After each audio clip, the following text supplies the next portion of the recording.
पूरे विश्व में अंतर्राष्ट्रीय महिला दिवस का पालन किया जा रहा है। हमारे देश में काम करने वाली व दुनिया भर में काम करने वाली महिलाओं को जगह जगह ये बताया जा रहा है कि उनका जो योगदान है वो किसी से कम नहीं है।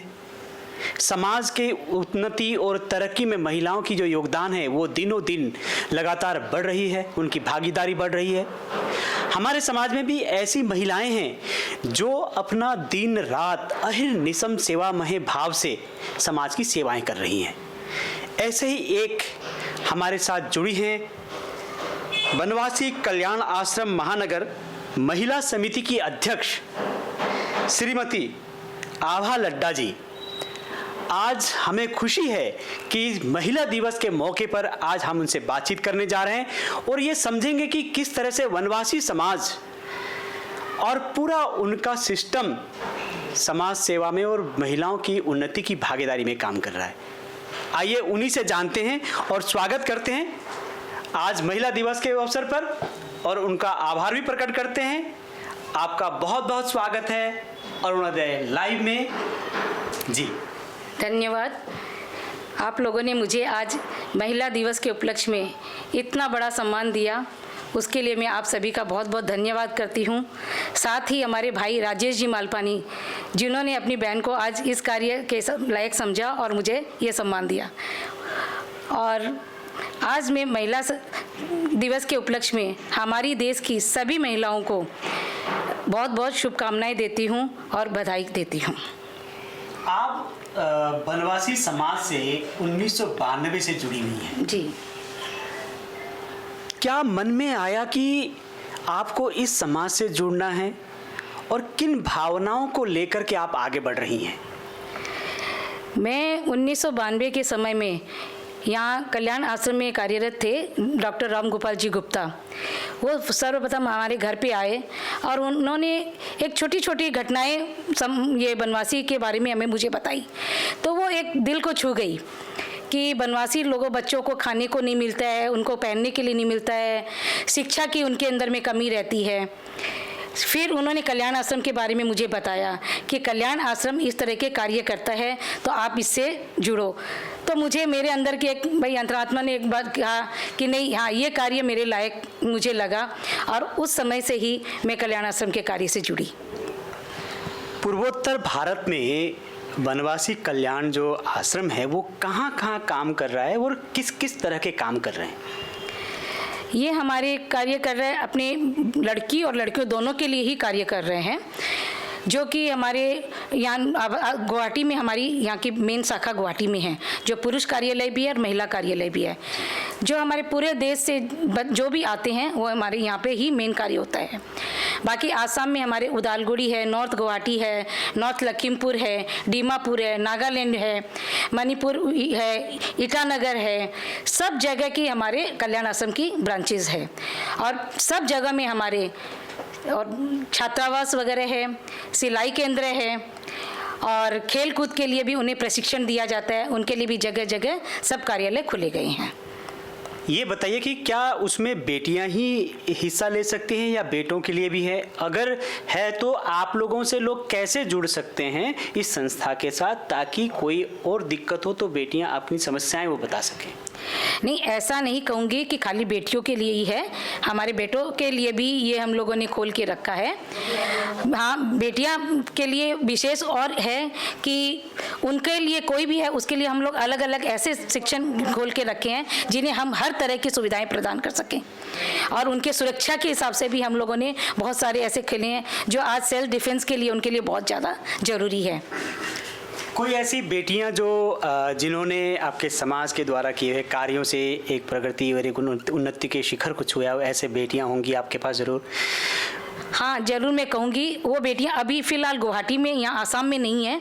अभी वो एक तो यहाँ की है, ये नागालैंड से बिलोंग करती हैं, नाम बोल रही हूँ मैं उसका, एक मिनट, देवयानी बोलकर के शायद है वो, तो वो है अभी बहुत अच्छी हाई पोस्ट पे और बॉम्बे के पास में कोई जगह है वहाँ पे वो कार्यरत है, जिसने बहुत अच्छी शिक्षा हम लोगों ने उसे यहाँ पे दी। उसके बाद में आगे की भी शिक्षा उसको कल्याण आश्रम ने उसे प्रोवाइड करवाई।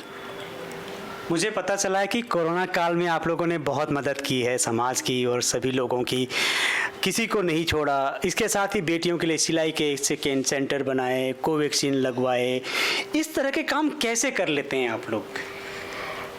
देखिए, समाज के कुछ कुछ जब कुरीतियाँ सामने आती है तो उनको देख करके ही हमें वो अनुभव होता है और कुछ कार्य करने की प्रेरणा भी मिलती है।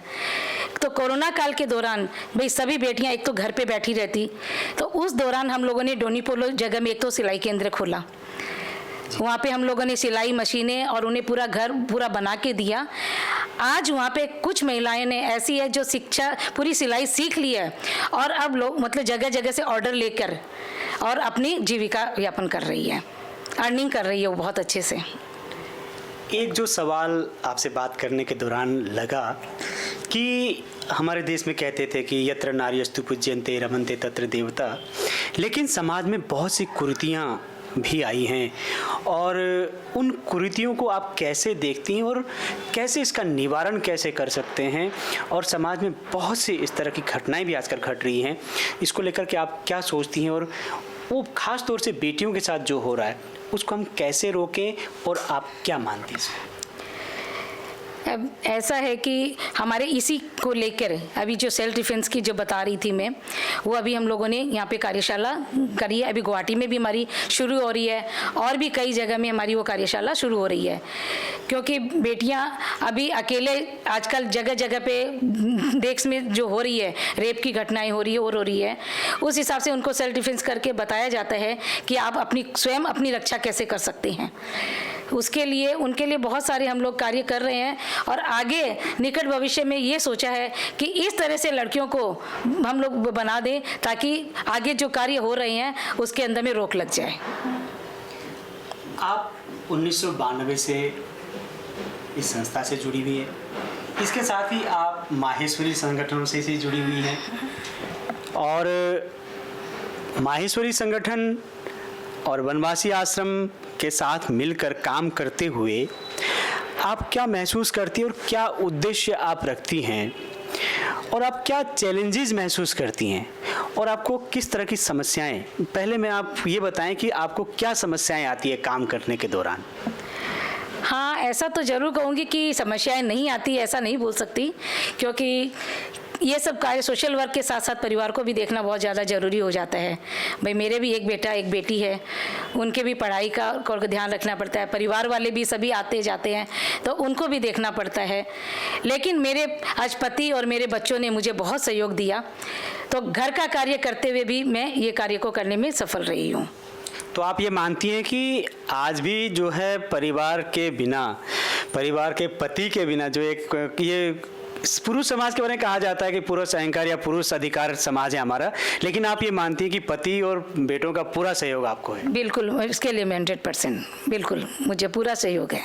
तो उनके सहयोग के बिना तो आप आगे नहीं बढ़ सकती?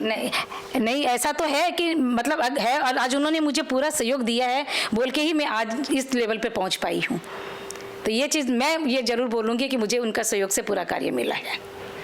अपने समाज से किस तरह की आपको सहयोग मिल रहा है इस कार्य के लिए? माहेश्वरी समाज या दूसरे समाजों से? हाँ, जैसे मैं अभी फिलहाल मारवाड़ी सम्मेलन गुवाहाटी शाखा से भी जुड़ी हूँ, एक मातृ पितृ परिवार बोल के महिला समिति का संगठन है उससे भी जुड़ी हूँ, और माहेश्वरी महिला समिति और पूर्वोत्तर माहेश्वरी महिला समिति सभी में रही हूँ। वो एक माहेश्वरी महिला समिति वो एक सामाजिक कार्य है, उसमें अपने समाज के लिए ही कार्य करते हैं और उसमें ऐसे सोशल वर्क भी करते हैं कि जहाँ कहीं पर भी कुछ चीज़ की ज़रूरत होती है हम लोग वहाँ जानकारी करके उनका सहयोग करते हैं। तो ऐसा उसके साथ भी हमें काफ़ी हेल्प मिलती है, उसके समाज के द्वारा भी हमें। आप इतने दिनों से काम कर रही हैं, मेरा आपसे सवाल है कि आप क्या चैलेंजेस महसूस करती हैं आने वाले समय में?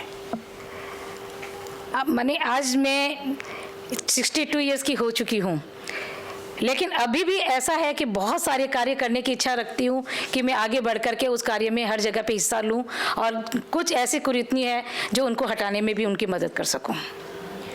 आज अंतर्राष्ट्रीय महिला दिवस है, आप देश की और विदेश की जो जहाँ जहाँ भारतीय बेटियाँ हैं उनको आप क्या संदेश देना चाहती हैं, क्या कहना चाहती हैं कि जिससे हमारा जो समाज है, हमारी जो सोच है वो उन्नत हो, विकसित हो, हमारी बेटियाँ आसमान को छुएं, सारा आकाश उनका हो। आप क्या संदेश देना चाहती हैं? मैं ये संदेश देना चाहती हूँ कि आज बेटे तो हमारे काबिल ही हैं, पर बेटियाँ भी किसी से कम नहीं हैं। तो अपने हर क्षेत्र में बेटियों को भी बेटों के बराबर आगे बढ़ना चाहिए, अपने कंधे से कंधा मिलाकर चलना चाहिए और हर क्षेत्र में आगे बढ़कर अपना नाम रोशन करें और अपना देश का नाम भी रोशन करें।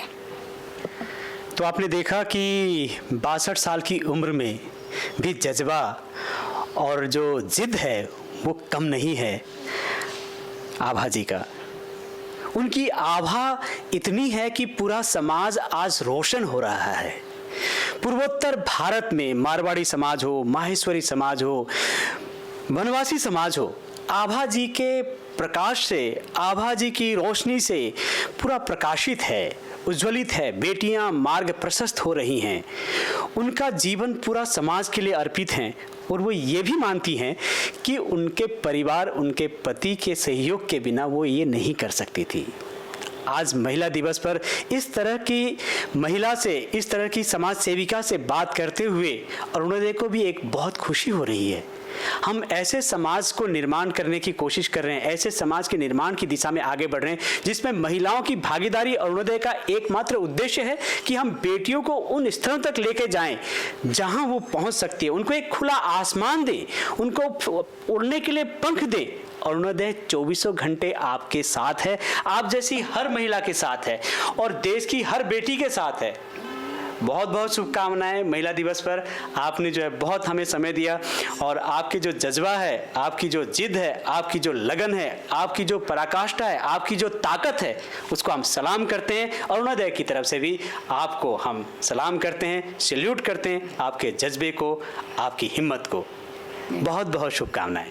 आपको धन्यवाद देती हूँ अरुणोदय चैनल को। और आज ही हमारा ये नया चैनल है और मैं ये चाहती हूँ कि और ये भी दिन दुनी रात चौगनी तरक्की करे और पूरे देश के अंदर में प्रवाहित हो इसका। बहुत धन्यवाद।